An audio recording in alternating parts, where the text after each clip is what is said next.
Eu queria aproveitar aqui, vou fazer a pergunta do Adriano Ferreira. Ele falou, aproveitando esse teu raciocínio, né, de que é mais fácil para quem tem dinheiro ter cada vez mais dinheiro, a não ser que faça uma grande burrada financeira.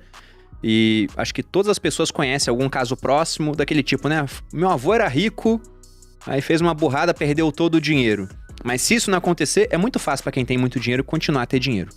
Agora, para quem tem pouco dinheiro, parece que o jogo é contrário, como você disse. Quem tem mais vai ganhando cada vez mais, meio que o princípio de Mateus, né? Quem tem mais será dado, a quem não tem, até o que tem será tirado. Como que o pessoal pode fazer, igual o Adriano tá perguntando, para se proteger daquilo que vai tirando dinheiro de quem tem menos, que é a inflação? A gente vê aqui no Brasil, só nesse ano, se a gente for pegar o IGPM, que é um dos índices inflacionários, né? O índice geral de preço de mercado, ele está acima de 37% em 12 meses. Então é brutal. Lembrando que esse é o índice que, teoricamente, acho difícil ter acontecido, mas ele reajusta os aluguéis. Então, imagina, de um ano para o outro, teu aluguel, então tá aqui ó, o reajuste, 40%.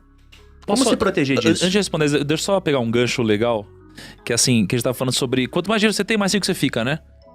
Mas até um certo ponto. Porque chega uma hora que quanto mais dinheiro você tem, maior a chance de você ficar pobre de novo, né? Por quê? Porque eu acredito que no mundo existe uma... Queria aposta agora. É porque no mundo eu acredito que existe uma certa regulação das coisas, né? Imagina se uma empresa crescesse indefinidamente. Não dá pra Amazon, por exemplo, que hoje tá valendo, sei lá... A Microsoft tá custando mais de 10 trilhões de reais, né? A gente puxou agora no evento stage. Não dá pra acreditar que a Microsoft, ela vai bater, sei lá, o que vem depois do trilhão? Entendeu? Assim, quadrilhão? Assim, é difícil imaginar esse tipo de coisa, porque chega uma hora que o negócio começa a ficar tão grande, que, cara, não consegue mais virar. Entendeu? Não consegue mais mudar a direção. Então você bate, né? E na nossa vida isso acontece como? Através das gerações. Porque vocês estão construindo patrimônio, vocês entendem, vocês aprenderam, vocês sentiram as dores. Então vocês são merecedores, digamos assim. E é muito difícil a gente criar uma próxima geração que não teve os incômodos que a gente teve para gerenciar tudo isso. Então, a gente começa a entrar na regulação que o Howard Marks disse, né? Quanto mais caro algo é, mais propenso isso está a ficar barato e vice-versa. Então, o dinheiro ele não pode se concentrar cada vez mais. Ele chega uma hora que ele se dissipa, né? E é só respondendo, então, eu vou passar para a Lu. Para mim, a forma de se proteger da inflação é através da diversificação. Não é buscando investimentos que são ligados à inflação. Até porque a maioria deles são marcados a mercado, ou seja, eles mudam de preço. Então a única forma é a diversificação. Que, aliás, para mim, é o único almoço grátis que ainda existe no mercado financeiro. Né? Então, se falar, existe um segredo, tal, se existisse, todo mundo iria fazer e logo deixaria de ser um grande segredo. Cara, o louco é que eu acho que existe. O ponto é, as pessoas, elas não conseguem fazer isso por causa de uma série de viés da nossa cabeça e por uma série de... eu sei que precisa para emagrecer e nem por isso eu tô fitness, né?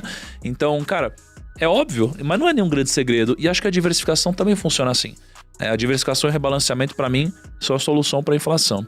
Não combinamos, mas estamos alinhadíssimos. As pessoas acabam caçando aquele título público indexado à inflação, né? Porque tá no nome dele. De longo prazo. De longo prazo. E aí ficam com aquela... Por quê? Porque tem o IPCA nele. Mas ele tem um outro pedacinho que sacode pra caramba e que, na verdade, o que move ele, que é muito sobre da expectativa sobre o governo pagar as dívidas e tudo mais, é muito mais volátil do que a parte da inflação em si, né? Agora... Gosto muito da diversificação e uma coisa que as pessoas não percebem é que a bolsa brasileira, por exemplo, e em geral as bolsas do mundo, mas a brasileira em especial, ela é formada por líderes de mercado. Porque quem se lista na bolsa brasileira, em geral, é líder no seu mercado ou está entre os poucos líderes do seu mercado. E líderes de mercado têm poder de repasse de preço.